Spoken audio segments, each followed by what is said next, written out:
But culture is a big issue too, right? A lot of companies don't realize how important culture is. And maybe they started finding out now that their employees are working from home. That's a tough, you trying to build a culture, maintain that culture. What recommendations do you have for folks? So, obviously there are two different types of culture. There's the one that's on the little poster and in the handbook, and then there's the one that we actually live The real by. one. Yeah, the real one. Yeah. I know. I always like that when there's like two different ones. Absolutely. And to create a culture, there has to be consistent accountability. It's almost consistent accountability outranks, words on a paper any day.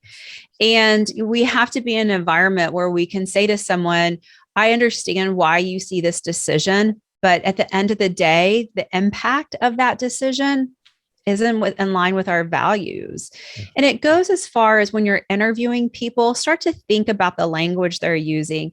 One of my clients, we worked really hard to get their culture on paper, but then we're like, okay, now what do we do with it? I mean, paper, actions, two different things. Mm-hmm. But one of the things that we do is when we're interviewing someone, we have multiple people interview them. And one of the things they have to come back and talk about is, was their language consistent with our language? Nice. So for example, this organization, collaboration is a huge piece because we feel like collaboration is bigger than teamwork.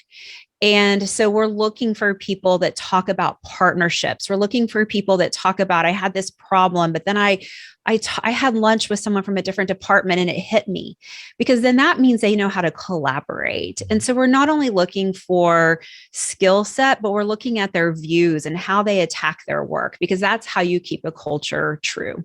Absolutely. Yeah, that is so important.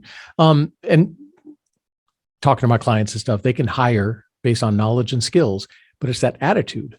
If this person has a really good attitude, they do fit into the culture and everything. It's a lot easier to teach them the skills that they need, right? It is. It's much easier to teach that than try to, bang it in them. Yeah. Yeah. There's laws against that.